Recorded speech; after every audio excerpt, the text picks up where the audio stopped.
Alo dedim. Axşamın xeyir müəllim. Akşamın xeyir olsun. Kim idi? Ramizdir, sizi narahat edirəm uzaq önündən. Ben düz demişim. Tapmışam. Hiç Ramiz müəllim danışmamış. Tapmışam ki bu Ramiz müəllim olacak. Buyurun. Hoş gördük. Mənim axır zamanlar iştahım yoxdur. Aha.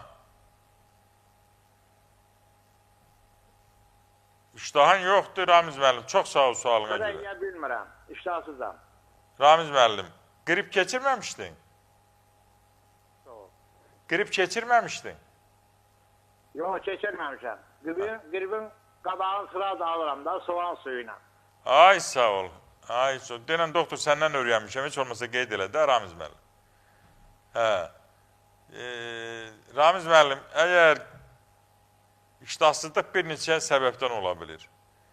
Qripdən ola bilər, əsəbdən ola bilər, əsəbi gərginlikdən sonra ola bilər. Ondan sonra müxtəlif qurt xəstəliyindən ola bilər, yorğunluqdan, zehni və fiziki yorğunluqdan ola bilər. Yəni bir də mədə turşuluğunun azalmasından da iştahsızlıq ola bilər. Sizə məsləhətim odur ki, erkən yatın, doyunca yatın, əsəblərinizi qoruyun. Biraz da iştah açıcı ədviyyatlardan istifadə edin, Ramiz müəllim.